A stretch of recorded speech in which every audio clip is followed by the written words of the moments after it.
너희는 여호와를 만날 만한 때 찾으라. 가까이 계실 때에 그를 부르라. 하나님은 영이시니 예배하는 자가 영과 진리로 예배할지니라. 이 시간 예배를 위해서 기도드리겠습니다. 특별히 오늘은 예수님의 그 초림과 또 재림을 기다리는 대강절 셋째 주일입니다. 그리고 다음 주가 예수님의 그 초림 크리스마스 성탄 주일인데, 오늘 이 시간 주님께서 성령으로 충만히 임재하셔서 주님께서 주관하시고 은혜 가운데 인도해 주시는 그런 시간이 되게 하여 주시옵소서. 특별히 오늘 또 날씨도 춥고 그러는데 참 예배로 향하는 모든 사람들의 그 마음과 발걸음을 평안한 가운데 또 건강하고 안전한 가운데 인도해 주시고, 예배 가운데 성령의 충만 임재하셔서 친히 말씀하여 주시고 또 우리 마음 가운데 만나 주시고 성령의 충만한 은혜를 부어주시는 그런 시간 되게 하여 주시옵소서. 특별히 한 주간 동안 살면서 온전히 주님의 주님 되심 앞에 껴있지 못하고 나를 주장하고 또 내가 주인 되어 살아가려고 했던 그런 나를 자랑하려고 했던 그런 시간들을, 육신적인 시간들을 회개함으로 주님의 보혈로 깨끗이 우리의 심령을 씻어 주셔서 다시 한번 주님께서 기뻐 받으시는 그런 심령에 되게 하여 주시옵소서. 함께 기도하시겠습니다.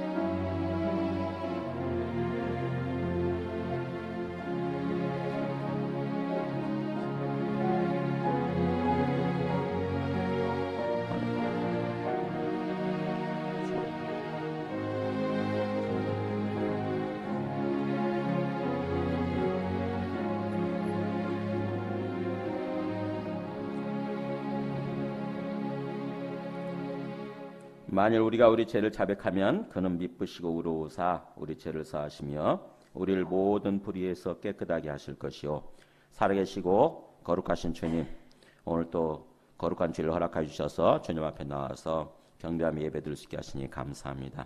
이 시간 주님께서 성령으로 충만히 은혜 부어주시고 그래서 이 시간을 주재하여 주시고 친히 주님께서 인도하여 주시옵소서.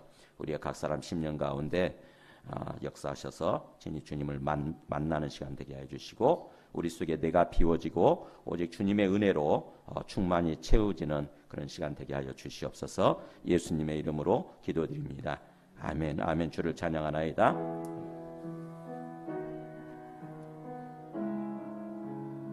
가사를 생각하면서 가사에 우리의 마음을 담아서 올려드리겠습니다. 아멘. 주를 찬양하나이다.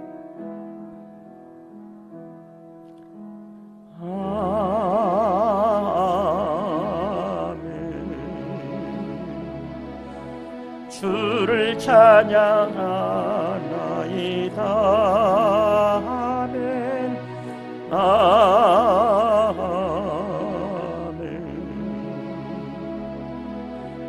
주를 찬양하나이다.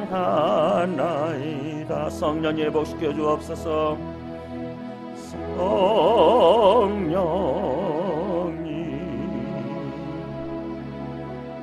회복시켜 주옵소서. 아멘. 성령님 치유하여 주옵소서. 치유하여 주옵소서. 아멘. 다 함께 우리 주님의 말씀 묵독하는 시작하겠습니다. 오늘 말씀은 로마서 3장 21절에서 그 마지막 31절까지입니다. 로마서 3장 21절에서 31절까지.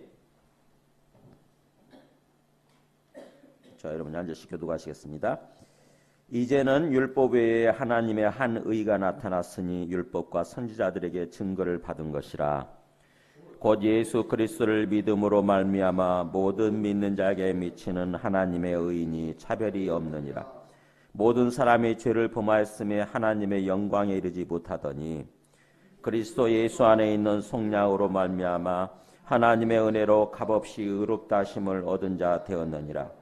이 예수를 하나님이 그의 피로써 믿음으로 말미암는 화목제물로 세우셨으니 이는 하나님께서 길이 참으시는 중에 전에 지은 죄를 간과하심으로 자기의 의로우심을 나타내려 하심이니 곧 이때에 자기의 의로우심을 나타내사 자기도 의로우시며 또한 예수 믿는 자를 의롭다 하려 하심이라.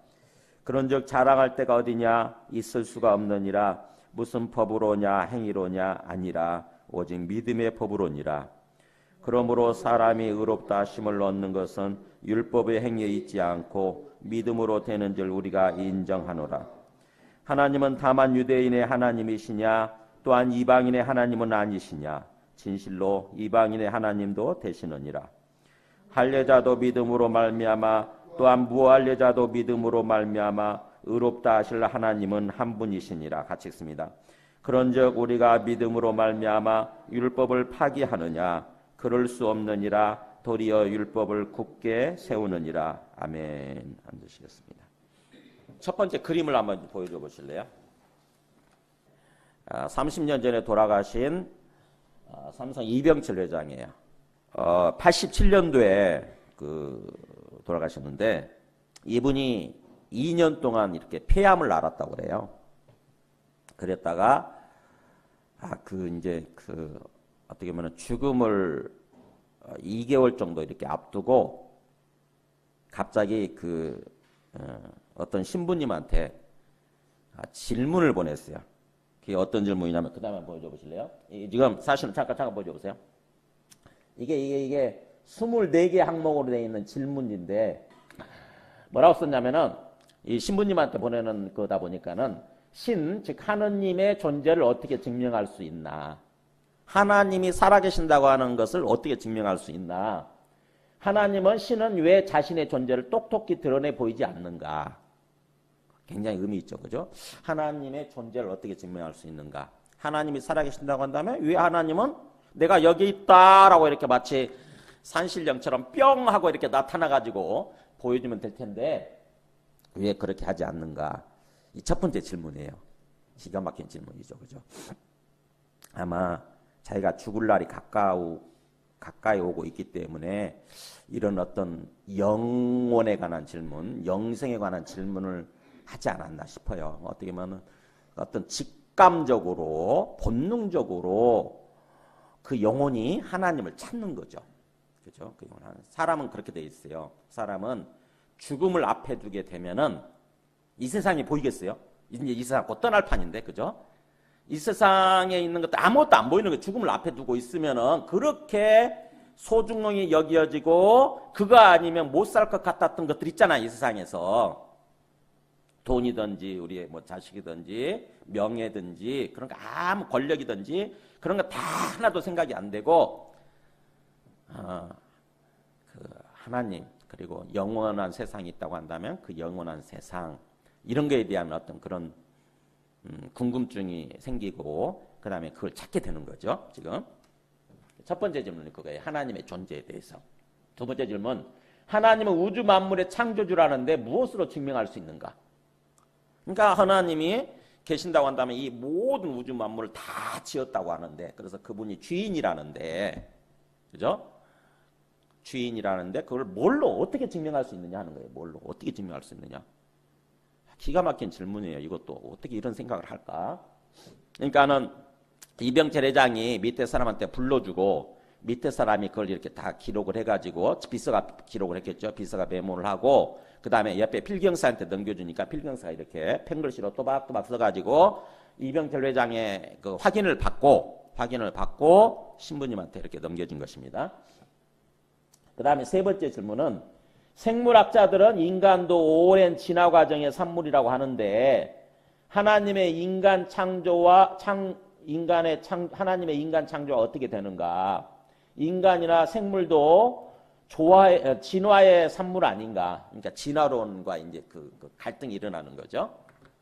배운 게 그거니까 우리 인간들은 어릴 때부터 배운 게 인간은 진화의 산물이다 이렇게 배우잖아요.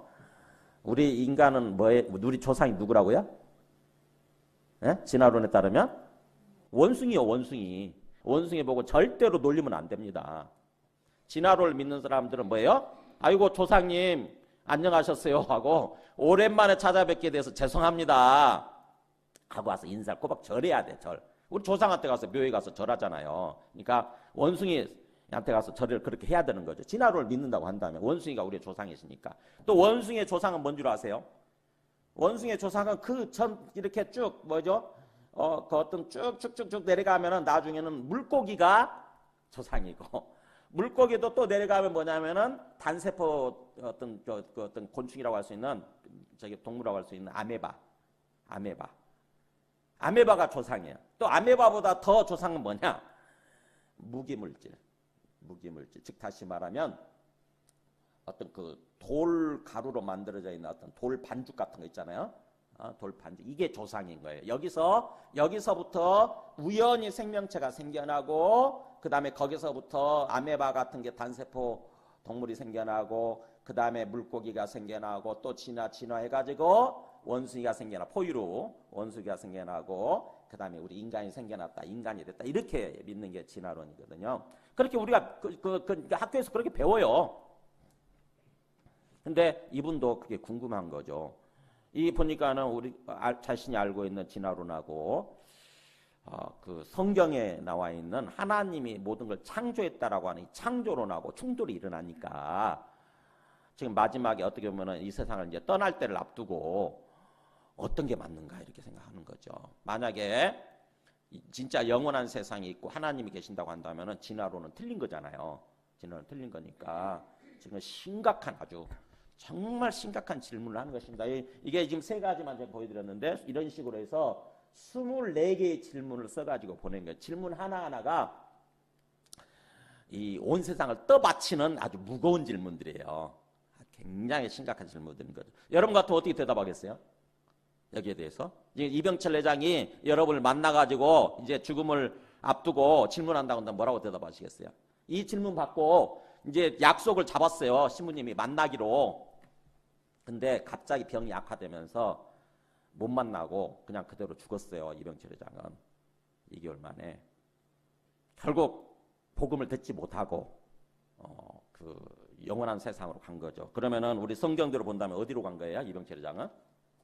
네, 예수님 안 믿었으니까 안 믿고 죽었으니까 그리고 하나님 못 만나고 죽었으니까 우리 성경대로 본다면 그냥 불못 간 거죠. 영원한 불못으로 간 거죠. 자, 이렇게 어쨌든 이병철 회장 같은 사람 여러분 만날 수 있어요.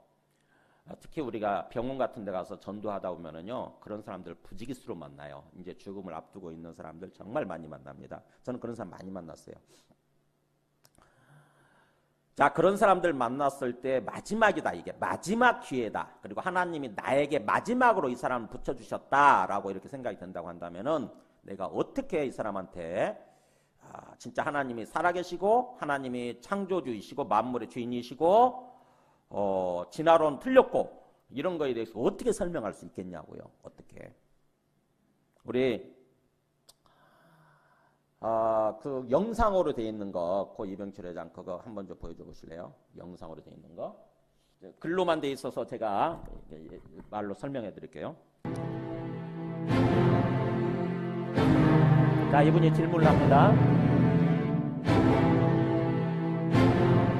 한 달 전이라고 되어 있네요. 그가 고민했던 건 돈이나 명예나 기업이 아니었습니다. 그가 고민한 것은 하나님의 존재, 신의 존재, 그리고 인간. 그는 인생의 근본적인 질문을 던집니다. 하나님의 존재를 어떻게 증명할 수 있습니까? 라고. 또 하나님은 우주 만물의 창조주라는데 무엇으로 증명할 수 있습니까? 라고.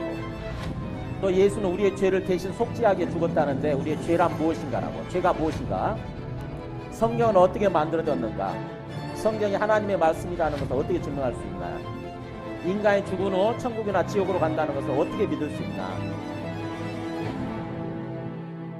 이렇게 여러 가지 아까 세 가지 질문 뭐 있는데 다른 질문 많죠. 자, 인류가 끊임없이 찾던 증거, 하나님이 살아계신다는 증거, 창조주가 계신다는 증거, 천국이 있다는 증거, 성경이 하나님 말씀이라는 증거. 하나님께서는 이미 모든 사람이 믿을 만한 증거를 주셨습니다. 이게 뭘까요? 예수 그리스도의 부활이에요. 부활. 사도행전 17장 31절, 그를 죽은 자 가운데서 다시 살리신 것으로 모든 사람에게 믿을 만한 증거를 주셨음이니라. 하나님께서는 보지 않으면 믿지 못하는 사람들에게 약속하셨습니다. 하나님의 아들이 이 땅으로 사람으로 오실 것을. 수년 동안 기록된 성경은 이 땅에 오실 하나님의 아들에 대한 약속을 담고 있습니다. 예수님은 성경대로 죽으시고 부활하셨습니다. 부활을 본 제자들은 목숨을 걸고 예수님을 전했습니다. 예수님의 부활은 역사에 기록된 사실입니다. 자, 하나님의 존재를 어떻게 증명할 수 있나요? 성경대로 부활하신 예수님은 하나님이십니다. 로마서 1장 4절에 나오는 거죠. 성경이 하나님의 말씀이라는 것을 어떻게 증명할 수 있습니까? 예수님의 부활은 모든 말씀을 믿을 수 있는 증거입니다. 요한복음 2장 22절에 인간이 죽은 후에 천국이나 지옥으로 간다는 것을 어떻게 믿을 수 있습니까? 예수님께서 영원한 천국을 약속하셨습니다. 사도행전 17절, 마태복음 4장 17절에 우리의 죄란 무엇입니까? 죄는 자기가 주인 되어서 예수님을 믿지 않는 것입니다. 사실은 예수님 믿지 않고 자기가 주인 되는 삶인 거죠. 다시 한번 사도행전 17장 31절, 그를 죽은 자 가운데 다시 살리신 것으로 모든 사람의 믿을 만한 증거를 주셨음이니라. 예수님의 부활이 어떤 그 마스터키라고 하는 걸 이렇게 좀 생각이 드세요? 아까 그 이병철 회장이 던진 모든 질문도 이병철 회장만이 갖고 있는 생각이 아니잖아요. 그게 우리 모든 인간들이 죽음 앞에 서게 되면은, 죽음을 앞두게 되면은 던질 수 있는 모든 질문들이에요. 그게 다 누구나. 근데 그 모든 질문에 사실은 평소에도 우리가 그런 생각 많이 하고 살잖아요. 도대체 진짜 하나님이 계시는가? 하나님이 계시다고 하는 것을 어떻게 알 수 있나? 그리고 예수님이 그 주님이시고 그리스도라는데 이 땅에 오신 하나님의 아들이라고 하는데 그걸 어떻게 증명할 수 있는가? 우리가 어떻게 믿을 수 있는가? 그런 모든 질문들 수없이 하잖아요. 근데 그런 모든 질문들에 대해서 답은 예수님의 부활이라고 하는 것입니다. 예수님의 부활을 통해서 모든 것이 이 해답이라고 하는 거예요. 자, 오늘 말씀을 보면은요. 오늘 말씀 보면은 지난 시간에 우리가 로마서 3장 9절에서 20절까지 하면서 율법이라고 하는 거울에 우리 자신을 비춰봤을 때 우리는 어떤 존재라고 그러냐면은 다 철저한 죄인이라고 하는 거였죠. 제목이 그거였잖아요. 우리는 나으냐? 결코 아니라. 결코 아니라. 그러니까 우리는 어느 순간에 보면은 내가 조금 다른 사람들보다 나은 것 같다는 생각이 들고 그러다 보니까 다른 사람들을 판단하고 정지하고 뭐 그런 모습이 되는 거거든요. 나를 주장하고 나를 자랑하고 나를 높이려고 그러고 그게 안 되니까 다른 사람을 미워하고 또 다른 사람이 나를 그렇게 높여주지 않으니까 다른 사람을 미워하고 또 내 인생이 내 뜻대로 안 되니까 안 되는 것 같으니까 뭔가 원망하고 막 그런 모습 내 스스로가 하나님 대해서 살아가려고 하는 그런 모습이 되는 거거든요. 그래서 그런 율법이라고 하는 거울에 비춰봤을 때 우리 모든 인간은 다 똑같은 하나님 앞에서 다 똑같은 철저한 죄인이다라고 하는 것이었습니다. 그래서 율법이라고 하는 것은 그것을 통해서 우리가 구원받을 수 있다라고 주신 게 아니고 무엇이 죄인가 그리고 내가 얼마나 죄인인가 이것을 알도록 하기 위해서 주신 거라고 하는 거였죠. 그게 20절 말씀이잖아요. 그죠? 20절 다시 한번 20절 한번 읽어볼까요? 시작. 그러므로 율법의 행위로 그의 앞에 의롭다 하심을 얻을 육체가 없나니 율법으로는 죄를 깨달음이니라. 우리 스스로 율법을 지킴으로써 그게 율법의 행위죠. 우리 스스로 율법대로 다 그 법대로 지키려고 하고 그렇게 함으로써 의롭다함을 얻을 사람이 즉 하나님께서 구원해 주신 그 구원이 일어나지 않는다고 하는 것입니다. 아무도 그렇게 될 수가 없대요. 아무도. 근데 우리가 율법에 대해서 많이 오해를 하는 거죠. 구약을 보면서 그런 식으로 생각하기 쉬워요. 구약에 있는 구약에 그 엄청난 율법들이 나오잖아요. 613가지, 613, 율법 13가지 된다고 하는 엄청난 율법들이 나오는데 그걸 읽으면서 어떤 생각을 하냐면 이거 내가 지켜야 된다고 하는 거구나 그러면서 내가 또 지킬 수 있다고 생각을 하고 막 지키려고 하는 그런 어떤 오해를 하게 되는 거예요. 착각에 빠지게 됩니다. 유대인들이 그랬거든요. 유대인들이. 하나님 율법을 그냥 주셨겠냐 그러면서 율법을 다 지키라고 하는 거다. 그리고 우리가 지킬 수 있다고 하는 거다. 이렇게 생각을 하고 율법에 매달렸어요. 그러면서 정작 율법을 통해서 하나님께서 의도하시고자 하는 그 하나님의 뜻, 하나님의 의도를 모르는 거예요. 그걸 놓친 거예요. 그걸 놓친 거. 율법의 의도는 뭐였냐면은 율법으로는 죄를 깨닫도록 하기 위해서. 뭐가 죄인가, 뭐가. 그리고 그 율법 앞에 우리 자신이 얼마나 죄인인가 이걸 깨닫도록 하기 위해서 율법을 주셨는데 어느 순간에 율법에 대해서 오해를 하게 되는 거죠. 우리가 인생을 살면서 오해하게 되는 부분들이 그거예요. 보면은 우리 스스로 뭔가를 해낼 수 있다고 생각하는 것입니다. 우리 스스로의 능력과 우리 스스로의 어떤 의지를 갖고 뭔가를 다 내 뜻대로 내 계획대로 이룰 수 있다라고 생각하는 거예요. 그래서 우리 인생을 행복하게 살 수 있다. 행복한 삶을 살아갈 수 있다. 이런 식으로 생각을 하는 거죠. 그게 오해예요. 오해. 그렇게 율법으로 안 된다고 하는 거. 우리 마음대로, 우리 뜻대로 안 된다고 하는 것을 보여준 것이 율법이에요. 율법 앞에서 우리는 결국 좌절하게 돼 있고 절망하게 돼 있는 거죠. 그게 마땅한 거예요. 그게 하나님의 의도니까. 근데 그렇게 좌절하고 절망하면서도 계속해서 그래도 뭔가 이렇게 다시 한번 하면서 뭔가 율법을 붙들었던 사람들이 이 유대인들이었거든요.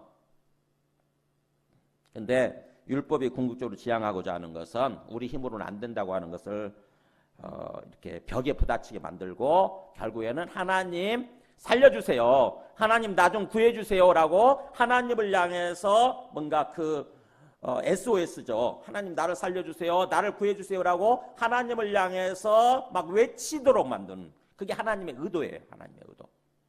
하나님 나 좀 구해주세요. 내 힘으로는 도저히 안 되네요. 하나님 나를 좀 구해주세요. 나를 살려주세요라고 하나님 앞에 납작 엎드려서 하나님을 향해서 막 부르짖고 간구하게 만드는 거. 하나님 앞에 철저하게 내가 겸손해지고 낮아져서 하나님 아니면 안 되겠습니다. 하나님이 나를 해주시지 않으면은 도저히 내 힘으로 안 되겠습니다라고 외치게끔 만들고자 하신 거. 그게 바로 율법을 주신 하나님의 의도라고 하는 것입니다.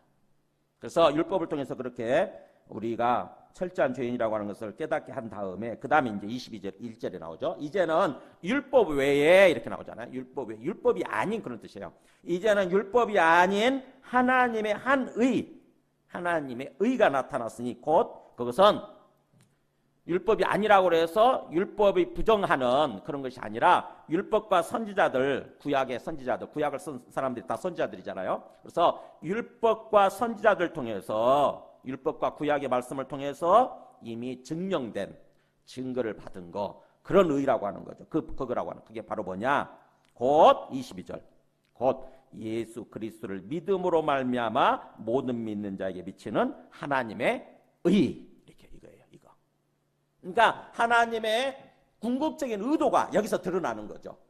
율법이라고 하는 것을 중간에 주시고 나서 모두가 절망하게 만들고 좌절하게 만든 다음에 율법으로는 도저히 안 되는구나. 이제 내 힘으로는 의롭게 될 수 없고 구원받을 수 없구나. 내 힘으로는 내 인생을 행복하게 살아갈 수가 없구나. 이걸 깨닫게 하고 난 다음에는 드디어 하나님이 그렇다고 하면 뭔가 그렇다고 하면 하나님 아니면 안 됩니다라고 우리가 하나님을 향해서 SOS 구원의 손길을 구원해 주세요라고 이렇게 손길을 내밀 때에 하나님께서 이거다라고 하나님께서 제시해 주신 답변이 뭐냐면은 바로 예수 그리스도라고 하는 것입니다. 예수 그리스도를 믿음으로 말미암아 예수 그리스도를 믿을 때 모든 믿는 자에게 차별이 없이 뒤에 차별이 없이란 말이 뒤에 붙었죠. 모든 누구든지 그 말이에요. 누구든지 차별이 없이 누구든지 남자든 여자든 나이 많은 사람이든 나이 적은 사람이든 유대인이든 헬라인이든 종이든 죄인이든 신분에도 상관이 없이 모든 믿는 자에게 미치는 하나님의 의. 즉 다시 말하면 예수 그리스도를 믿으면 하나님께서 누구에게나 이제 의롭다라고 이렇게 인쳐주신다고 하는 것입니다. 하나님께서 의롭다라고 얘기해주신다는 거예요. 그때부터 행복한 삶이 펼쳐지기 시작하는 거죠. 자, 이게 예수 그리스도를 믿음으로 말미암아 모든 믿는 자에게 미친 하나님의 의니. 이게 그냥 읽으면 안 돼요. 이게 굉장히 중요한 말입니다. 이 그냥 쉬운 말이 아니고 천천히 한 몇십 번은 되씹으면서 읽어봐야 이 말이 무슨 말인지 알 수 있어요. 예수 그리스도를 믿음으로 말미암아. 이 말은 무슨 말이냐면은 예수를 그리스도로 믿는 걸 말하는 거예요. 예수 그리스도, 그게 사람이 아니고 그냥 한 사람, 이 사람 이름이 아니고 예수라고 하는 그리스도, 이런 뜻이에요. 예수라고 하는 그리스도 또는 예수를 그리스도라고 믿음으로 있는 거예요. 그런 사람에게 차별이 없이 하나님이 의롭다라고 이렇게 얘기해 주신다고 하는 것입니다. 자, 무슨 말이냐면 예수 그리스도를 믿는다는 말은 우리 그 앞에 가서 보세요. 한 장 왼쪽으로 넘기면 로마서 1장 거기에 4절을 보세요. 1장 4절. 어떻게 예수를 그리스도라고 믿는가? 예수를 어떻게 그리스도로 믿는 거죠? 거기 보면은 1장 4절 나오죠. 성결의 영으로는 죽은 자들 가운데서 부활하사 능력으로 하나님의 아들로 선포되셨으니 곧 우리 주 예수 그리스도시니라. 여기에 엄청난 양이 지금 요약돼, 농축돼 있지 않습니까? 뭐예요?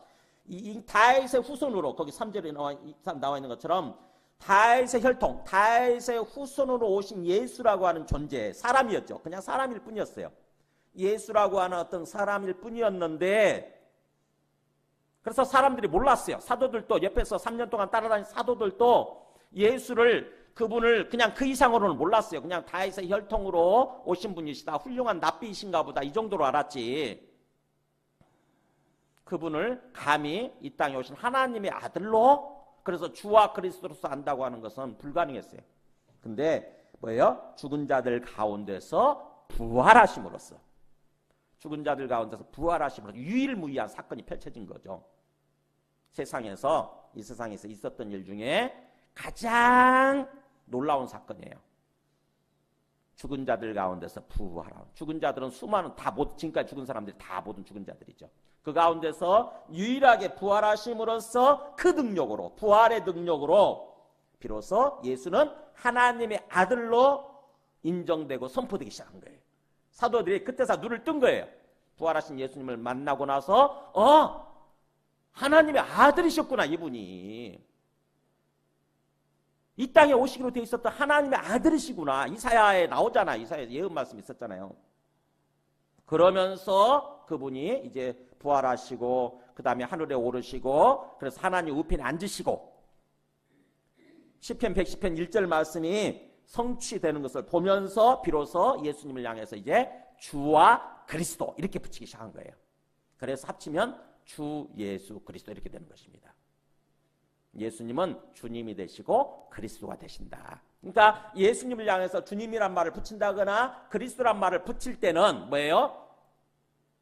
죽음과 부활의 과정이 다 그걸 지켜본 다음에, 그것을 다 깨닫고 난 다음에 비로소 하늘의 우편에, 하나님 우편에 앉아 계시는 그 예수님, 그분을 향해서, 그분을 바라보면서 주 예수 또는 예수 그리스도 또는 풀로 얘기할 때는 주 예수 그리스도 이렇게 표현하는 것입니다. 그러니까 로마서나 이 모든 성경에서 읽을 때 주라는 말이 나오고 그리스도란 말이 나오면, 예수님을 향해서 나오면은 그렇게 이 로마서 1장 4절을 항상 생각해야 돼요. 로마서 1장 4절. 사도행전 2장 36절도 마찬가지죠. 사도행전 성령 받고 나서 사도 베드로가 처음 설교한 내용 중에 결론이 이거잖아요. 그죠? 사도 베드로가 처음 설교한 내용의 결론이에요. 그런즉 이스라엘 온 집은 확실히 알지니, 이스라엘 온 집은 진정한 하나님의 백성이에요. 이게 진정한 하나님의 백성, 모든 사람들은 확실히 알라. 뭐라고 했어요? 같이 있습니다. 시작. 너희가 십자가에 못 박은 이 예수를 하나님이 주와 그리스도가 되게 하셨느니라. 그 앞에서, 이 앞에 내용에서 승천하시고 그 다음에 하나님 우편에 앉으심까지 얘기를 하거든요. 시편 110편 1절을 인용하면서 그리고 나서 결론이 그거예요. 그런즉 확실히 알라 그러면서 너희가 십자가에 못 박았던 예수, 즉 십자가에 못 박혀 죽었던 예수, 그때까지만 해도 사람이죠. 몰랐어요. 십자가에 못 박혀 죽을 때만 해도 그냥 예수님이 죽었구나, 우리의 훌륭하신 선생님이 죽으셨구나 라고 생각을 하고 그렇게 끝난 걸로 생각을 하고 굉장히 슬퍼하면서 안타까워하면서 그랬는데 부활하시고 하늘에 오르신 걸 봤거든요. 그걸 보고 나서 비로소 뭐예요? 아, 이분이 주님이시고 그리스도이시구나 라고 사도들이 깨닫고 그걸 선포하기 시작한 것입니다. 그게 복음이에요. 그게 복음. 예수님은 주님이 되시고 그리스도가 되신다.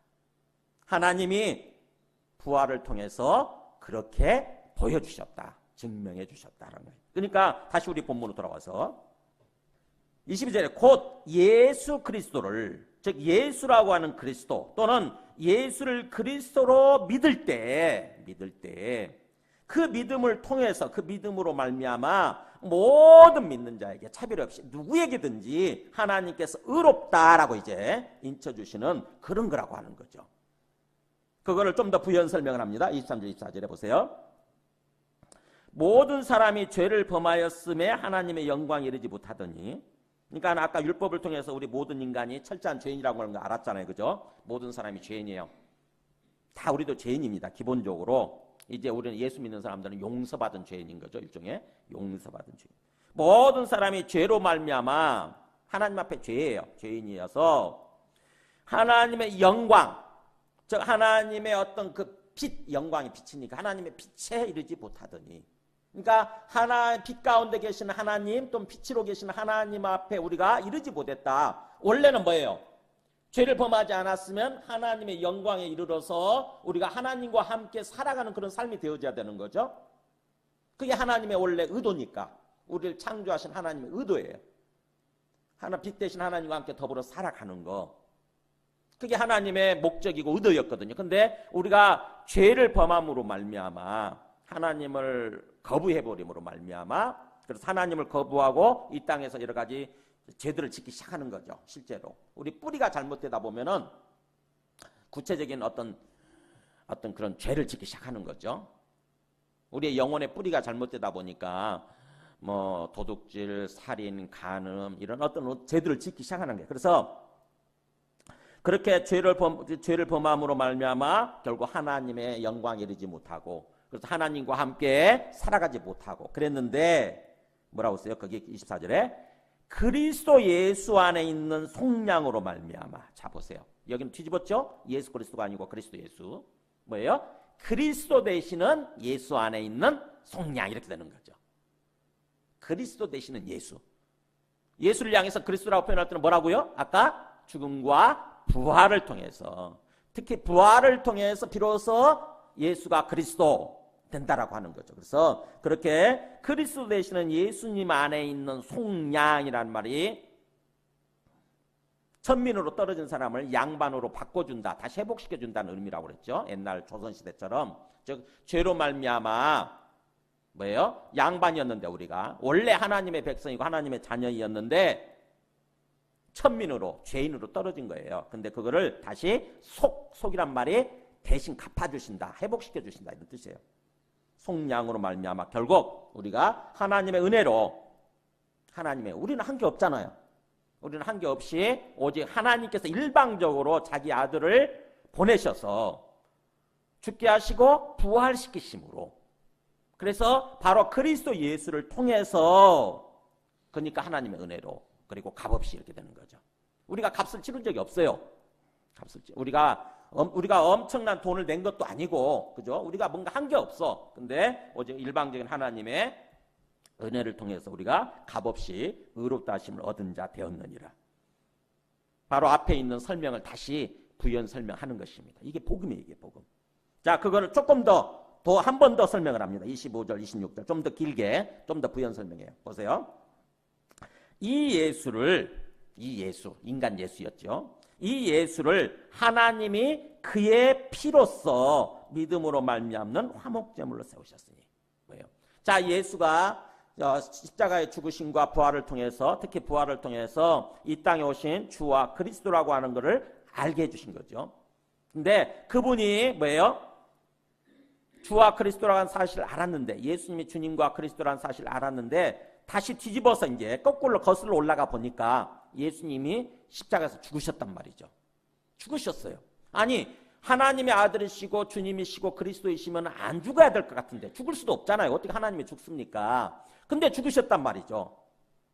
죽으셨어요. 그래서 그 죽음의 의미가 뭔가, 십자가에 죽으신 십자가의 의미가 뭔가, 이 의미를 다시 살펴보는 것입니다. 성경 말씀을 통해서. 그랬더니 그게 바로 뭐냐면은 그의 피로써, 예수님의 그 죽음이죠. 예수님의 그 십자가 피, 그의 피로써 화목제물로 세우셨다. 아, 예수님의 십자가 죽음은 화목제물이었구나 라고 깨닫게 되고 선포하는 것입니다.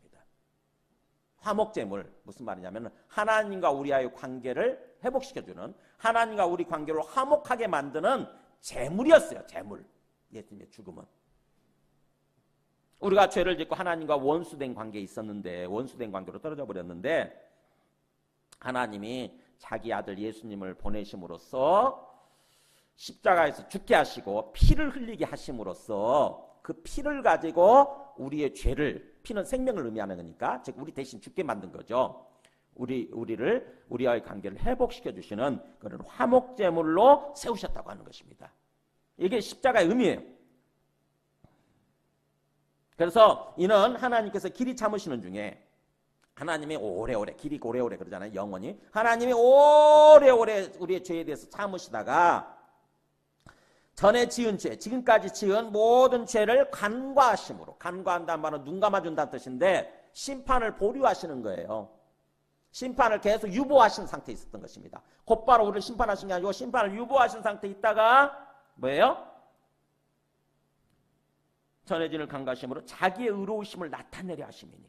그러니까는 자기의 의로움, 자기가 의롭다라고 선포하는 거예요. 이제 예수님의 그 십자가 피를 통해서 이제 예수님, 하나님께서 이제 그 믿는 사람들을 향해서 의롭다라고 하는 것을 선포하기 위해서, 그 말은 부연설명 26절 나오죠. 곧 이때에, 예수님의 십자가 죽음이죠. 예수님이 등장하실 때죠.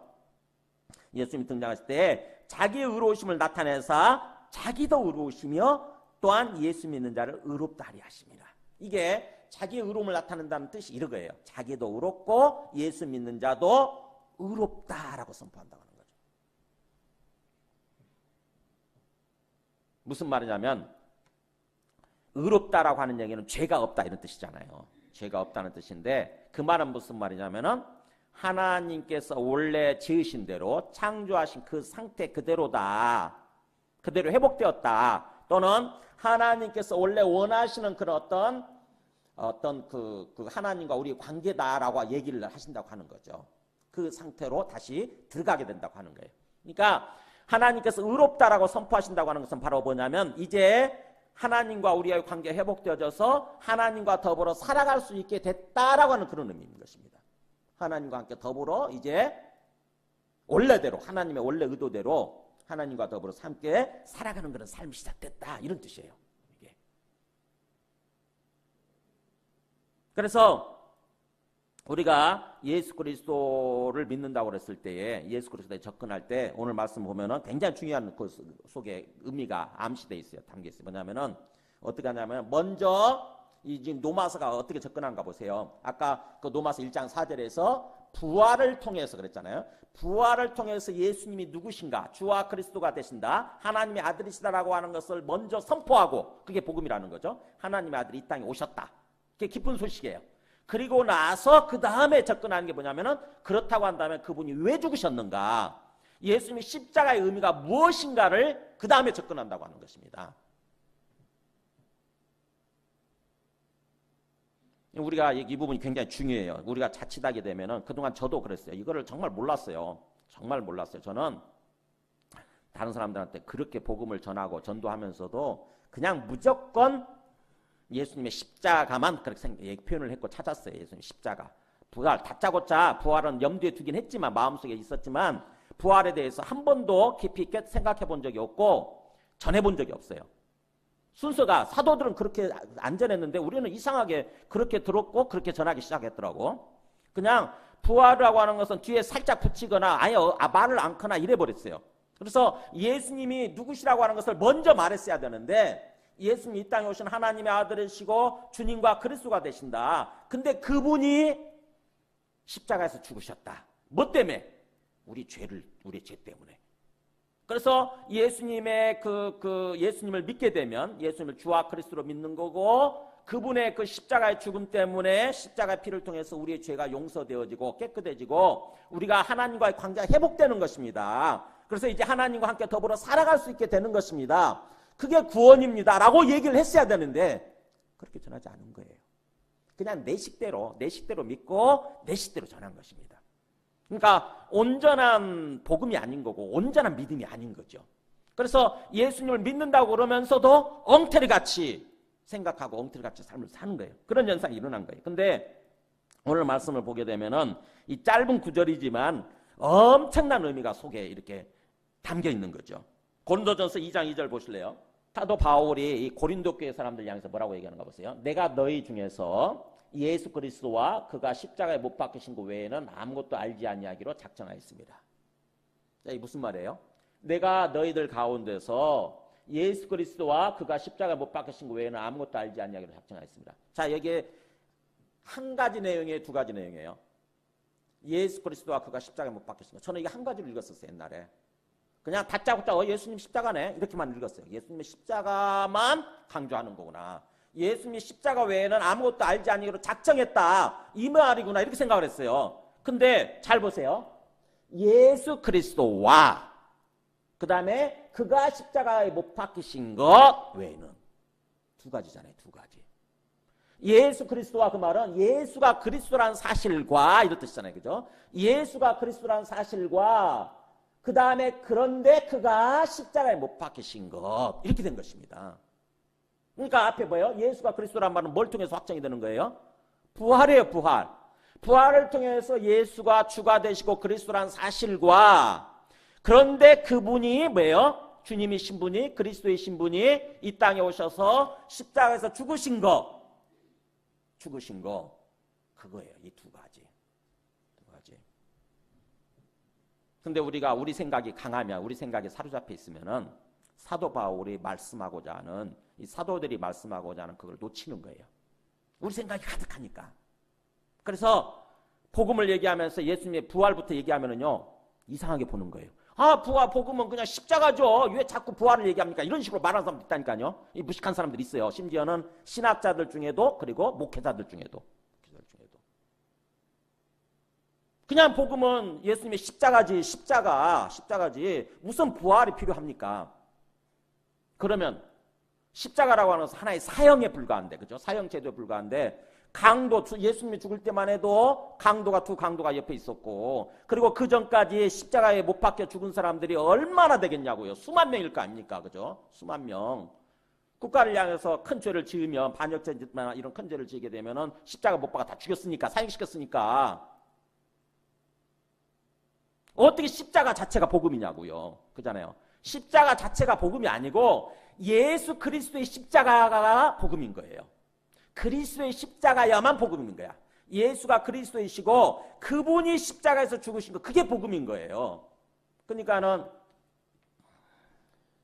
예수님 우리가 그 복음에 대해서 접근을 할 때 먼저 부활을 통해서 예수가 주님이 되시고 그리스도가 되신다고 하는 것을 확정 짓고 그 다음에 근데 그분이 십자가에서 죽으신 것 이거를 생각하는 것입니다. 왜 주님과 그리스도의 신분이 죽으셨을까? 안 죽어도 될 수 있잖아요. 그죠? 우리 인간적으로 생각하게 되면은 하나님의 아들인 분이 이 땅에 뿅 하고 나타나셨으면 구름 타고 나타나셔가지고 그러면 되는 거 아닙니까? 봐라 내가 이렇게 구름 타고 너희들 앞에 나타났다. 내가 하늘에서 온 하나님의 아들이다. 내가 주님이시고 그리스도다. 이렇게 얘기하고 나서 다 나를 따라 올라와라. 이렇게 하면 되는 거 아니에요? 근데 그렇게 하지 않으셨어요. 우리 인간과 똑같은 모습으로 여자를 통해서 태어나시고 똑같이 자라나시고 30살 때까지 쭉 자라나신 다음에 그러니까 몰랐죠. 사람들이 몰랐어요. 그냥 인간 예수인 줄 알았다고. 근데 그분이 십자가에서 죽으셨단 말이죠. 33살에. 그때까지도 몰랐어요. 그냥 우리 훌륭한 선생님이신데 말씀을 정말 잘 전해주시는 훌륭한 선생님이셨는데 죽으신 거예요. 그래서 다 슬퍼하고 그걸로 끝난 줄 알고. 근데 뭐예요? 부활을 하시는 거예요. 3일 만에. 부활하시고 그 다음에 40일 동안 이 땅에 살아계시고 그 다음에 제자들 보는 앞에서 이렇게 하늘로 올라가시는 거죠. 둥둥둥둥 떠가지고 하늘로 올라가시더니 구름이 쫙 가려가지고 보이지 않는 거예요. 그 다음에 그분 말씀하신 대로 성령이 각 사람 속에 다 이렇게 임하는 거예요. 각 사람에게. 다 봤어요. 그걸 전부 다 봤어요. 그리고 나서 그들이 눈이 열린 것입니다. 아, 예수님이 하나님의 아들이시고 이 땅에 오신 주와 그리스도이시구나. 우리의 주님과 그리스도이시구나. 근데 그분이 나의 죄를 위해서 십자가에서 죽으셨구나. 나의 죄 때문에. 그래서 그리스도 예수의 피가 바로 하나님과 우리 관계를 회복시켜 주시는 화목 제물이구나. 이걸 깨달은 것입니다. 화목 제물이구나. 화목 제물, 속죄 제물, 화목 제물이구나. 그래서 예수님을 통해서 이제 우리의 죄가 용서되고 하나님과 우리 관계가 회복되어지고 이제 하나님과 함께 다시 살아가는 삶이 시작되는 거구나. 하나님과 함께. 이거예요, 이거. 근데 복음을 어설프게 알면 뭐예요? 예수 믿음으로 그냥 죽어서 천당 가는 게 전부인 것처럼. 예수 믿으면 우리 영혼이 죽어서 천당 가는 거 이런 식으로만 그게 전부인 거죠. 그런 식으로 복음을 전했어요. 하나님과 함께 더불어 살아가는 삶이 구원이라고 하는 거를 그 개념마저도 잘 몰랐어요. 죽어서 천당 가는 건 구원의 일부분에 불과하잖아요. 그죠? 구원의 일부분에 불과해요. 이 땅에서부터 하나님의 통치 속에 들어가서 하나님 나라에 들어가는 거죠. 천국에. 하나님 나라에 들어가서 하나님과 함께 영적으로 교제하면서 하나님이 주님 되셔서 우리 삶을 인도해 주시는 그런 삶을 사는 거죠. 영적으로 교제하면서 살다가 죽으면 우리 영혼이 당연히 하나님 계신 곳으로 가겠죠. 근데 그것도 전부가 아니잖아요. 그죠? 그리고 영혼 상태로 계속 머물러 있는 것이 아니라 뭐예요? 예수님 재림하실 때 영혼이 부활을 해야 돼요. 몸을 입어야 돼, 몸을. 그래서 부활체로서 그 다음에 이제 하나님과 함께 영원히 진짜 사는 거죠. 하나님을 직접 보면서. 그게 구원인데, 그래서 하나님과 함께 더불어 살아가는 삶이 구원인 거고 이 땅에서부터 그렇게 시작되는 건데 왜 그렇게 복음을 전했는지 모르겠어요. 자꾸 죽음을 전제로 해서 죽어서 영원히 가는 것으로만 자꾸 복음을 전했는지 모르겠어요. 그러니까 엉터리 삶이 되는 거야. 이 땅에서부터. 예수 믿었으면 삶이 바뀌어야 되는데. 그죠? 하나님이 주님이시고 하나님께서 주관하시면서 인도해 가시는 그런 삶으로 바뀌어야 되는데 안 바뀌는 거예요. 잘못 생각하고 있으니까. 잘못 컨셉을 잡고 있으니까. 삶의 초점을, 우리 신앙의 초점을, 믿음 생활 초점을 잘못 맞추고 있으니까 엉터리같이 삶을 사는 것입니다. 자, 이렇게 오직 그 24절에 나와 있는 것처럼 우리가 구원받고 우리가 의롭게 되는 것은, 그래서 우리가 구원받아서 하나님과 함께 더불어 살아가는 삶은 하나님의 은혜다. 예수 그리스도를 보내주셔서 그분을 믿음으로 시작되는 오직 그 하나님의 은혜다라고 하는 것을 그 26절까지 좀 길지만 길게 그렇게 얘기한 거고요. 그 다음에 27절부터 31절까지 보세요. 그렇다고 한다면 자랑할 때가 어디냐? 그걸 확실히 알게 되면 하나님의 은혜로 된 거구나 이렇게 하면은 우리가 내가 자랑할 게 없잖아요. 그죠? 내가 자랑할 게 없어요. 자랑할 때가 어디냐? 있을 수 없느니라. 정말 복음의 깊은 의미를 깨닫고 난다면은 오직 하나님의 은혜로 되는 거구나. 우리 인생이라고 하는 게 우리의 구원도 그렇고 우리 인생도 그렇고 이 땅에서 우리 살아가는 삶도 오직 하나님의 은혜구나. 이걸 깨닫잖아요. 예빈이 엄마 어디 갔어요?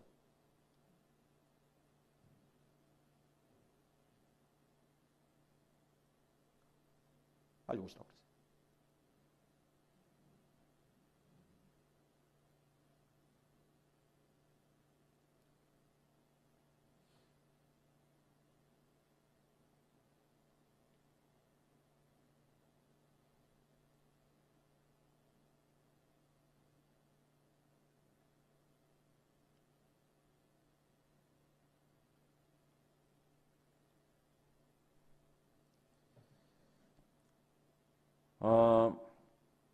이렇게 그 복음이라고 하는 것을 깊이 알게 되면은 뭔가 내 힘으로 되는 게 아니고 내 능력으로 되는 게 아니고 오직 하나님께서 베풀어 주시는 은혜로 된다고 하는 것을 우리가 깨닫게 되기 때문에 자랑할 때가 아무것도 없다고 하는 것을 깨닫게 되는 거죠. 그래서 무슨 법으로냐 행위로냐 오직 아니라 오직 믿음의 법으로 되는 거다.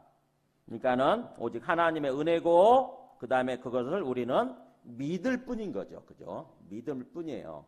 믿는다고 하는 것은 마음의 작용이잖아요. 그죠? 마음을 열고 마음으로 받아들이는 것에 불과한 것입니다. 마음으로. 그러니까는 우리가 하는 게 아니에요. 우리 힘으로 하는 게 아니에요. 오직 마음으로. 그렇기 때문에 28절에 그러므로 사람이 의롭다 하심을 얻는 것은 율법의 행위에 있지 않고 우리 스스로 뭔가 하는 우리 스스로 어떤 율법의 행위에 있지 않고 오직 믿음으로 되는 줄을 우리가 인정하노라. 그러니까 26절까지는 오직 하나님의 은혜를 강조하는 거고 그 다음에 27절부터는 이제 오직 믿음을 또 강조하는 거예요. 오직 믿음. 오늘 말씀 제목이 뭐예요? 오직 은혜, 오직 믿음이죠. 오직 은혜, 오직 믿음. 그래서 오직 하나님의 은혜, 오직 우리의 믿음이에요. 이 두 가지가 필요 충분 조건이에요. 절대로 놓치면 안 돼. 그러니까 일방적으로 처음부터 구원이라고 하는 거, 우리의 인생이라고 하는 것은 처음부터까지 하나님의 은혜예요. 하나님의 은혜로 시작이 되어지는 거고 하나님의 은혜에 이끌어지는 은혜에 의해서 이끌어지는 거고 하나님의 은혜에 의해서 완성이 되는 거야. 처음부터까지 하나님의 은혜. 근데 거기에 뭐가 필요하냐면 그 은혜가 내 것이 되기 위해서는 하나님의 베풀어 주시는 은혜가 내 것이 되기 위해서는 우리에게 뭐가 필요하냐? 믿음이 필요해. 믿음이. 자, 위에서 지금 소낙비가 막 부어지고 있습니다. 소낙비가 막 쏟아져요. 그냥 비가 아니고 소낙비가 쏟아져요. 근데 그 소낙비가 만약에 그릇이 엎어져 있다고 생각해 보세요. 그릇이 엎어져 있으면 그 소낙비가 내 것이 될 수가 없어요. 그죠? 어떻게 해야 됩니까? 소낙비라 할지라도 그게 내 것이 되기 위해 내가 마실 물이 되기 위해서는 내가 그걸 마실 수 있기 위해서는 내가 이용할 수 있기 위해서는 뭐예요?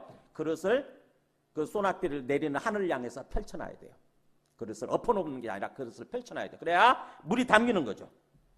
그게 믿음이에요. 믿음. 그러니까 하나님께서 우리 모든 사람을 구원해 주시기 위해서 일방적으로 자기 아들 보내서 죽게 하시고 그래서 부활시키셔서 보여주셨어요.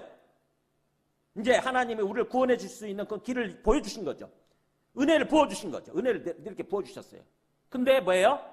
아무리 그렇게 됐다 할지라도 내가 믿음이 없으면 내가 믿지 아니하면 그게 내 거가 되지를 못하는 거예요.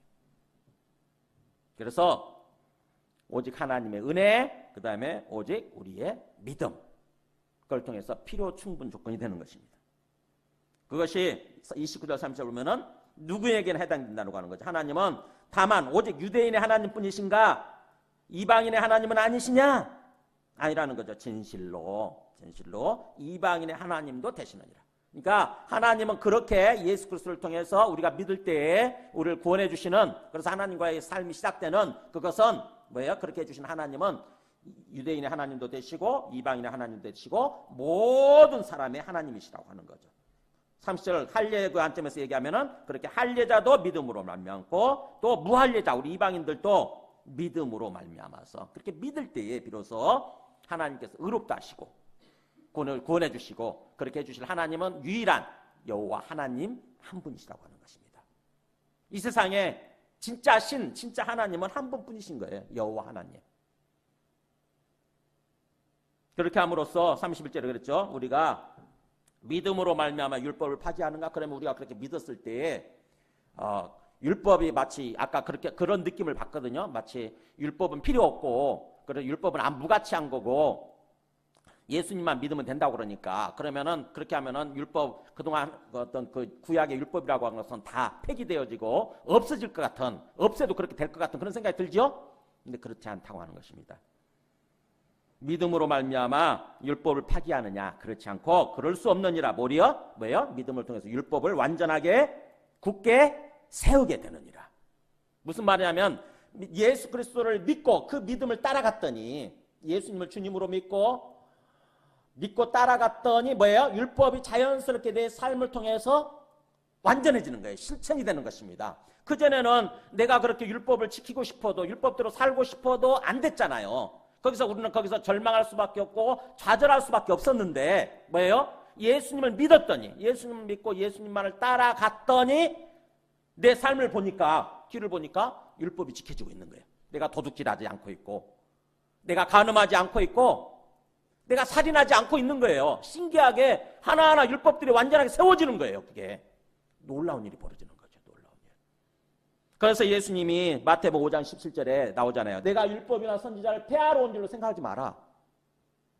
뭐예요? 폐하러 온 것이 아니라 완전하게 하기 위한 거다. 완전하게. 즉 예수님을 믿게 되면은 우리 삶이 온전해진다고 하는 것입니다. 우리 삶이 율법들이 법들이 지켜져요. 자연스럽게 법들이 지켜지면서 우리는 하나님과 더불어서 기쁘고 행복하게 삶을 사는 것입니다. 기쁘고 행복하게. 이게 복음의 원리예요. 그래서 말씀을 정리합니다. 구원 그리고 우리의 삶이라고 하는 것은 오직 하나님의 은혜, 이걸 꼭 기억하셔야 돼요. 그리고 우리의 마음의 믿음. 그러니까 다시 얘기하면은 이 말씀을 하면서 지금 그 27절에서 어떤 얘기를 했던 게 정말 하나님의 은혜로 사는 거구나. 우리가 하나님의 은혜로 의롭게 되고 하나님의 은혜로 구원받게 되고 오직 하나님의 은혜로 사는 거구나. 그렇다고 한다면 뭐예요? 자랑할 데가 어디 있느냐? 있을 수가 없느니라. 이 한마디로 딱 했지만 굉장히 중요한 말이에요. 이게 에베소서 2장 8절 9절 보여줘 보실래요? 너희는 그 은혜에 의하여 믿음으로 말미암아 구원을 받았으니 이것은 너희에게서 난 것이 아니요 하나님의 선물이라. 같이 있습니다. 행위에서 난 것이 아니니 이는 누구든지 자랑하지 못하게 합니다. 여기는 조금 더 강조를 했죠. 그죠? 더 분명해졌잖아요. 뭐예요? 하나님의 오직 은혜로 그리고 우리가 믿음으로 우리를 구원해 주셨다고 한다면은 하나님께서 그렇게 하신 이유, 우리에게 우리 힘으로 우리 능력으로 구원받은 게 아니고 오직 하나님이 일방적으로 베풀어 주는 선물일 뿐이다. 선물. 그 이유가 뭐예요? 아무도 누구든지 자랑하는 삶을 살지 않도록 하기 위해서. 자랑한다는 게 그럼 무슨 뜻? 이게 그냥 스쳐 지나가는 말이 아니고 굉장히 중요한 말이라고 하는 거 알 수 있죠. 우리가 성경에서 자랑하지 말라 할 때에 이 자랑이란 말이 굉장히 중요한 신학적 용어예요. 나를 드러내고 내가 내 주장을 펼치고 내가 뭔가를 나를 높이고 뭔가 교만하고 그러려고 하는 그런 모습, 이게 자랑이에요. 자랑. 즉 다시 말하면 우리가 구원받기 전에 사탄에게 쏘가가지고 네가 하나님처럼 되라. 네가 그거 먹으면 네가 하나님처럼 될 수 있어. 그러니까 그거 먹어버리고 네가 하나님 되라고 했던 그거 있잖아요. 즉 내가 하나님 되려고 하는 거, 이게 자랑이에요. 이게 자랑. 그냥 예수 믿는다고 그러면서도 그렇게 사는 사람들이 있어요. 보면은 교회 와서도 심지어 그러더라고. 보면은 내가 돈 조금 있으면은 돈 없는 사람 무시하려고 그러고 말 함부로 하고 자기 갖고 다니는 명품 몇 거 갖고 다니면서 그거 자랑하고 있고, 또 내가 조금 배웠다 싶으면 좀 못 배운 사람들 조금 무시하고, 그래서 뭔가 내가 가진 것을 자랑하는 거예요. 내 지식을 자랑하고 내 학위를 자랑하고 내 가방 끊긴 거 자랑하고 또 내 돈 가진 거 조금 자랑하고 내 가문 좋은 거, 학벌 좋은 거 이렇게 자랑하려고 하는, 그게 바로 뭐냐? 하나님을 주인으로 믿지 않고 예수님을 주인으로 믿지 않고, 그래서 하나님의 은혜에 의하지 않고 은혜에 의하여 의각에서 살려고 하지 않고 여전히 내 힘으로 내 능력으로 살려고 하는 그런 모습, 즉 내가 주인 돼 있는 모습, 내가 하나님 돼 있는 모습, 사탄을 따라가는 모습이라고 하는 것입니다. 그러지 않도록 하기 위해서 하나님이 일방적으로 구원해 주십니다. 일방적으로. 다시는 그런 삶을 살지 않도록. 만약에 하나님이 뭔가 우리의 대가를 받고 우리의 대가를 따라서 구원해 주셨다고 한다면은 그 구원받은 사람들 얼마나 자랑스럽겠어요. 막 그잖아요. 사람들 앞에 과시할 거 아닙니까? 봐라, 내가 이렇게 돈을 엄청 벌어가지고 돈으로 내가 이렇게 구원받을 수 있었다. 또는 내가 정말 많이 배웠더니 내가 많이 배웠더니 하나님이 나를 구원해 주시더라. 그래가지고는 내 배운 지식을 자랑하는 거예요. 그런 사람들 얼마나 많겠습니까? 그잖아요. 그러면서 결국에는 뭐예요? 자기가 나를 막 드러내고 나를 높이고 나를 과시하고 막 이러려다 보면 결국은 내가 꼭대기에 올라가는 거예요. 하나님 머리 꼭대기에 올라가는 것입니다. 하나님 머리 꼭대기에. 내가 하나님 되기 시작하는 거예요. 근데 그런 삶을 살아가지 않게 하려고 하나님이 자랑하지 못하도록 하기 위해서 그렇게 하나님이 일방적으로 은혜를 베풀어 주시고 은혜를 구원해 주셨다고 하는 것입니다. 자, 이거를 예수 믿는다고 하면서도 잊어버린 사람들이 누구냐? 고린도전서 4장 7절 보여줘 보세요. 누가 너를 남달리 구별하였느냐? 누가 너를 남과는 다르다라고 특별히 구별했느냐? 너에게 있는 것 중에 받지 아니한 것이 무엇이냐? 네가 가진 모든 것, 지금 지식이든 돈이든 뭐든 간에 받지 않는 게 뭐냐? 하나님이 안 주신 게 뭐냐? 네 스스 뭐야? 하나님이 주지 않는 거, 하나님으로 받지 않은 게 뭐냐? 그러면서 이렇게죠. 네가 받았는데 받았은저 마치 어찌하여 받지 않은 것 같이 뭐예요? 여기 자랑하느냐? 왜? 고린도 교회가 이런 죄에 빠졌거든. 이런 어리석음에 빠졌었거든요. 고린도 교회가 어느 순간부터 분명히 하나님 믿고 예수님 믿는다고 그러는데도 계속 뭐예요? 자기 자랑하는 그런 모습을 사는 거예요. 계속.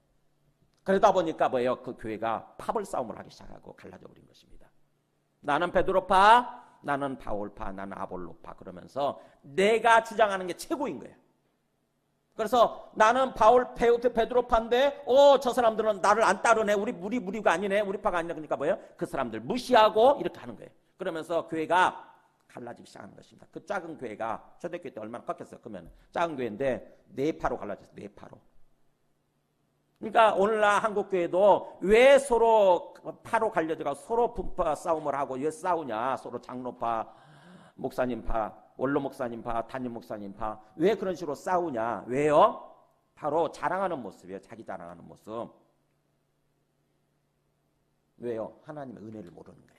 하나님의 은혜 입각에서 사는 것이 아니에요. 내가 지금 이렇게 구원받은 게, 내가 하나님을 알게 되어지고 하나님과 함께 더불어 살아갈 수 있게 된 게 내가 내 능력으로 구원받은 게 아니고 뭐예요? 오직 전적으로 하나님의 은혜로 구원받았다. 그렇기 때문에 나는 하나님의 은혜 입각에서 삶을 살아야 된다. 이런 이 생각이 없는 거예요. 여전히 뭔가 내가 할 수 있는 것처럼 나를 주장하고 뭔가 하는 그런 모습으로 살아가고 있는 거죠. 믿음이 아닌 거예요. 진짜 전적인 믿음이 아닌 거예요. 그래서 말씀을 정리합니다. 하나님의 은혜를 알아야 돼요. 하나님의 은혜. 하나님의 은혜에 입각한 삶을 알아야 됩니다. 우리의 구원은 오직 하나님의 은혜로 이루어졌고 처음부터 끝까지 하나님의 은혜로 되는 거다라고 하는 그 깊은 생각을 가지고 하나님의 은혜에 입각해서 삶을 살려고 하는 그런 모습이 되어야 된다고 하는 것입니다. 우리 사도 바울이 어떻게 살았는가 보세요. 이렇게 주장하는 사도 바울이 고린도전서 15장 10절에 내가 나 된 것은 하나님의 은혜로 된 것이니 내게 주신 그의 은혜가 헛되지 아니하여 내가 모든 사도보다 더 많이 수고하였으나 다른 사도들보다 실제로 더 많이 일했어요. 그런데도 불구하고 뭐라고 그럽니까? 다른 사람 같아서 이거 자랑할 거 아닙니까? 보세요, 봐야 내가 이렇게 했지 않냐? 그러면서 나는 다른 사도들보다 내가 훨씬 뛰어나거든. 내가 최고야. 이렇게 생각했을 판인데 주장했을 판인데 어떻게 합니까? 내가 한 것이 아니요. 오직 나와 함께 하신 하나님의 은혜로라. 처음부터까지 계속 은혜죠, 그죠? 하나님의 은혜로 나는 살았다. 오직 하나님의 은혜로 되는 것이다. 이렇게 지금 고백을 하는 거죠. 그래서 이 사도 바울처럼 우리가 철저하게 주님의 은혜를 깊이 알고 주님의 은혜 가운데서 살아가려고 하는 거. 오늘 말씀의 주제예요. 오늘 말씀의 포인트. 우리 구원받은 것도 하나님의 은혜고 이 땅에서 우리가 삶을 살아가는 것도 광야를 통과하는 거죠. 광야를 통과하는 것도 내 능력으로 되는 게 아니고 오직 하나님의 은혜고 나는 마음을 열어서 그것을 믿으면 되는 거예요. 믿으면 전적으로. 하나님의 은혜로 되는 거예요. 은혜로. 나중에 구원이 완성이 되는 거 우리가 천국에 영원한 천국에 들어가게 되는 것도 하나님의 은혜로 돼요. 그 하나님의 은혜를 누리는 방법 뭐냐?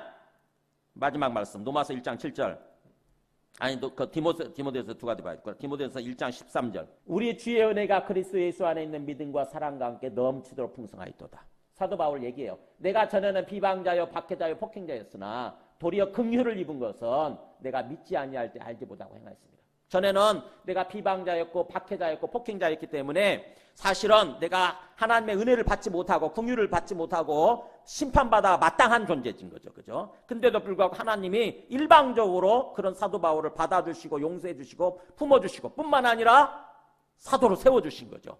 그래서 그걸 깨닫고 보니까 너무 감사한 거죠. 그래서 우리 주의 은혜가 이렇게 나에게 베풀어 주시는 주님의 은혜가 그리스도 예수 안에 있는 그리스도이신 예수님 안에 있는 이게 의미가 또 있죠. 그리스도 예수 즉 다시 말하면 부활을 통해서 예수를 그리스도로 믿는 거죠. 그 안에 있는 믿음이 나오잖아요. 이제 방법이 나오죠. 믿음과 사랑과 함께 넘치도록 풍성하였도다. 그러니까 뭐예요? 주님의 은혜를 누리는 방법은 뭐냐? 넘치도록 풍성한 삶을 살아가는 방법. 주님의 은혜가 뭐예요? 그리스도 예수를 믿는 믿음, 사랑이에요. 믿음, 사랑. 그러니까 부활을 통해서 예수님을 그리스도로 믿는 것입니다. 주와 그리스도로 믿고 그 다음에 뭐예요? 사랑 안에 삶을 사는 거예요. 하나님의 사랑을 깨닫고 나도 사랑하는 삶을 사는 거예요. 그럴 때에 비로소 자연스럽게 주님의 은혜가 우리 마음속에 가득하게 되고 주님의 은혜에 입각해서 삶을 살아가기 시작하는 것입니다. 주님의 은혜 의지하는 삶을 사는 거예요. 이게 방법이에요. 이게 방법. 마지막 말씀 로마서 1장 7절. 이거는 모든 사도 바울이 쓴 성경에 이 말이 다 나와 있어요. 똑같이 보세요. 로마에서 하나님의 사랑하심을 받고 성도로 부르심을 받은 모든 자에게, 자 여기서부터는 똑같은 표현이 나와요. 하나님 우리 아버지와 주 예수 그리스도로부터 은혜와 평강이 있기를 원하노라. 우리는 단순히 인사성 멘트로 해가지고 하고 지나가 버리거든요. 근데 그냥 인사성 멘트가 아니라 이 속에 복음의 결론이 뭔지, 우리가 복음을 진정으로 잘 알고 예수 믿는다고 한다면 우리가 어떤 삶을 살아야 되는지 일종의 축복입니다. 축복 기도예요. 축복의 말씀인데 뭐냐면은 은혜와 평강이 누리기를 원한다 이런 뜻이죠. 항상 은혜가 충만한 삶, 항상 평안한 삶, 평강이 넘치는 삶을 살기를 바란다. 너희들이 그렇게 살기를 바란다. 뭘 통해서요? 하나님 우리 아버지와 주 예수 그리스도로부터. 여기 원리가 나와 있잖아요. 뭐예요? 예수님을 통해서 하나님 아버지가 살아계신다고 하는 것을 알고 믿고, 그 다음에 하나님 아버지께서 보내주신 그분의 아들 예수님을 주와 그리스도로 믿는 거, 그죠? 주와 그리스도로 믿는 거. 그거를 믿고, 이제 그분이 하나님이 살아계시고 예수님이 이 땅에 오신 우리의 주님이시라고 한다면, 또 그리스도라고 한다면 어떻게 됩니까? 이제 내가 주인 되는 걸 내려놓아야 되는 거죠. 내가 자랑하려고 하는 것을 나를 내려놓는 것입니다. 전적으로 그분이 주님이신 것을 믿고 나의 주권을 내려놓는 거예요. 그래서 그분 품에 완전히 안기는 것입니다. 그럴 때에 비로소 은혜가 넘치고 평강이 넘치는 삶을 살게 된다고 하는 거예요.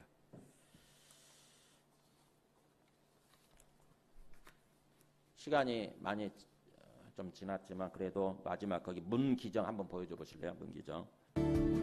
안녕하세요. 저는 저밖에 모르던 독불장군이었어요. 저는 상대방의 감정과 상관없이 할 말도 거침없이 다 했는데요.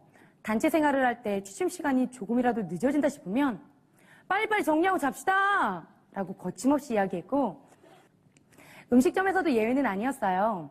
서비스가 엉망이고 음식이 늦게 나온다 싶으면 저는 그 즉시 점장을 불러 저랑 장난하세요?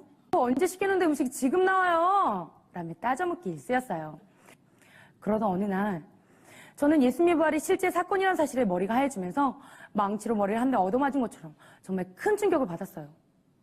부활이 역사적인 사실이니까 성경이 사실이었어요. 제가 예전에는 그래서 결론이 뭔데? 라고 했잖아요.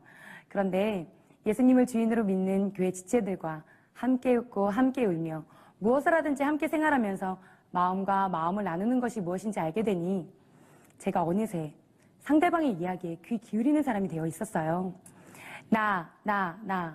나밖에 모르던 독불장군인 제가 예수님의 사랑으로 사람의 마음을 이해하고 사랑으로 섬기는 예수님의 사람으로 변화되어 제 안에 사시는 예수님을 자랑하고 있는데요. 부활하셔서 지금도 살아계신 예수님은 나의 주, 나의 하나님이십니다. 감사합니다.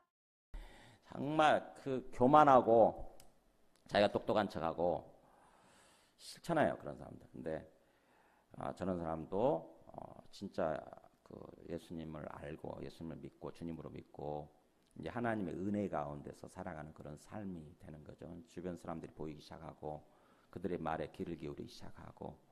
근데 여전히 내 생각이 강하고 자기 주장이 강한 사람들은 그거 못하는 거죠. 교회는 분명히 다니는데 그럼 못 깨닫더라고 보면은 대부분 보면은. 우리 함께 찬송하고 기도하겠습니다. 찬송가 149장.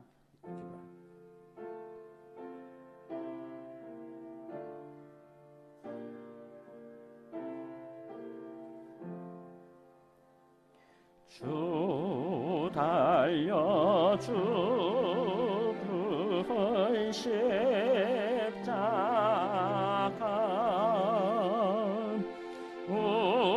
우리가 생각할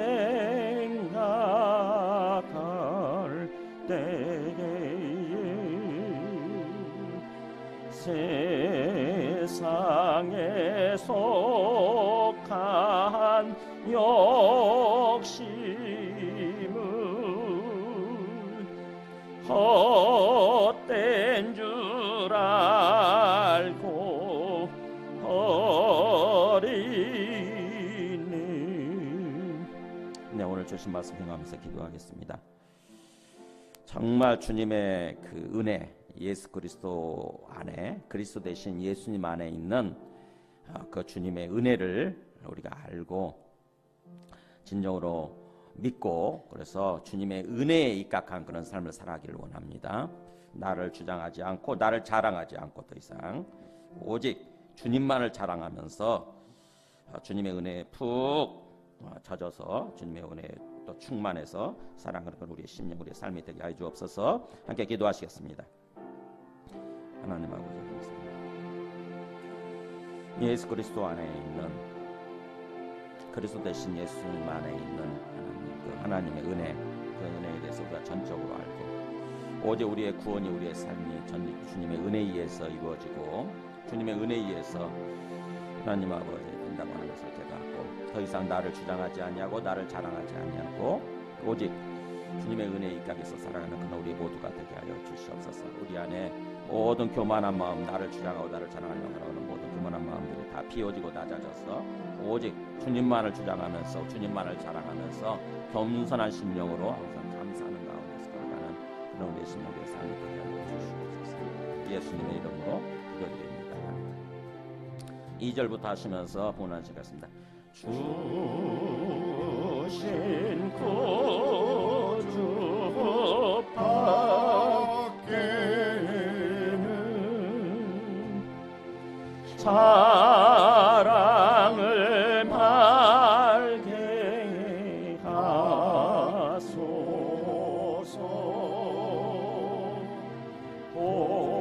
보혈의 공로 입어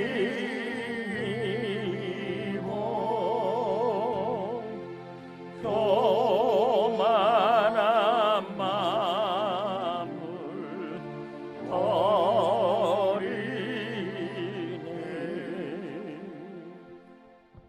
우리 죄를 위해서 죽으시고 또 부활하심으로 이 땅에 오신 하나님의 아들, 우리의 주와 그리스도가 되신 것을 보여주신 예수 그리스도의 은혜와, 그렇게 또 하나님의 아들을, 자기 아들을 우리를 위해서 보내심으로 죽게 하신 하나님의 그 놀라우신 큰 은혜와 또 성령님의 내주 감화 감동 충만하신 은총이 오늘 말씀을 따라서 진정으로 그리스도 예수 그리스도 안에 있는 하나님의 은혜를 깊이 깨닫고 더 이상 나를 주장하지 아니하고 나를 자랑하지 아니하고 전적으로 하나님의 은혜에 의지해서 살아가기로 삶을 다짐하는 모든 심령과 그 가정과 그 하시는 일들이 지금부터 영원토록 함께 하시기를 간절히 축원하옵나이다.